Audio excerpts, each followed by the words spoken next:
விஜய் அவர்கள் இந்த எஸ்ஏஆர் ஏன் வேண்டாம்னு சொல்றோம் அப்படின்றதுக்காக ஒரு வீடியோ பதிவுல அவ்வளவு அழகா எக்ஸ்பிளைன் பண்ணிருக்காரு.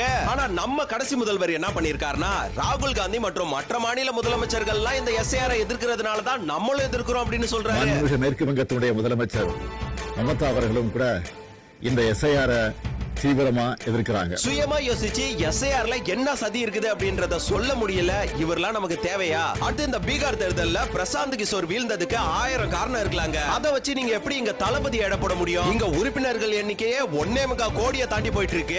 அது பத்தாத குறைக்கு மக்களோட பேராதரவும் தளபதி விஜய் அவர்களுக்கு ஸ்ட்ராங்காவே இருக்கு. எப்படா தோல்வியை தழுவாரு? பொதுவாக விஜய் ரசிகர்னு இல்லைங்க, பொதுமக்களோட திங்கிங்கே என்னன்னா, ஒரு வாய்ப்பு வந்து கொடுத்து பார்க்கலாம்ப்பா, என்ன பண்றாருன்றத சீட்ல உட்கார வச்சு பார்த்தா தானே தெரியும். மக்களுக்கு உதவி செய்ய அவர் வந்து அடுத்த முதலமைச்சர் அவர் தான். உங்க ஓட்டு யாருக்கு இருக்கும்? விஜய் தான். விஜய்க்கு தான். இளைய தலைமுறைக்கு அவர் வர்றது ரொம்ப நல்லது. போடுவோம், புதுசா இந்த வாட்டி விஜய்க்கே போடுவோம். விஜய் வந்தா நாங்கெல்லாம் ஓட்டு இல்லாத மக்கள்லாம் அவருக்கு போடுவோம். எம்ஜிஆர் மாதிரி போடுவோம். ஆனா என்ன மாதிரி இருக்கிற ஏழைகளுக்கும் என்ன ஒரு அனாதைகளுக்கும் விஜய் ஜெயிக்கணும்.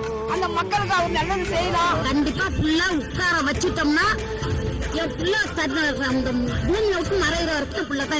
இந்த வகையில பெரும்பான்மையான தொகுதிகளை கைப்பற்ற தாவேகாவுக்கு மிகப்பெரிய பலம் இருக்கு. இந்த சூழல்ல தாவேகா ஜெயிச்சிரும் அப்படின்னு நம்ம என்னதான் கத்தி கத்தி சொன்னாலும் சில பேர் வந்து அசெப்ட் பண்ணிக்க மாட்டாங்க. ஏன்னா தற்போதைய சூழல் அப்படி. ஆனா 2026 பிப்ரவரி எண்டுல டெஃபினட்டா டிவிக்கே தான் ஆட்சியை பிடிக்க போகுது அப்படின்ற வார்த்தை எல்லாரோட குரலா ஒலிக்கும் பாருங்க. நாட்கள் நெருங்க நெருங்க அடுத்தடுத்த காலமும் செயலும் மக்களுக்கு மிகப்பெரிய நம்பிக்கையை கொடுக்கும். அவர் ஜெயிக்கவே மாட்டார் அப்படின்னு நீங்க ஈஸியா எடை போடுறதுக்கு அவர் ஒண்ணு சீமான் இல்ல, அரசியல் அரக்கர்களை அழியோடு அழிக்க வந்த யமன்டா. ஆலமரம் அடியோட சாய போற நாட்கள் இன்னும் வெகு தூரத்துல இல்லைங்க, 6 மாதம் தான். சோ இந்த வீடியோக்கு கீழே டிஎம்கே எண்டு 2026 மறக்காம கமெண்ட்ல சொல்லிட்டு போங்க.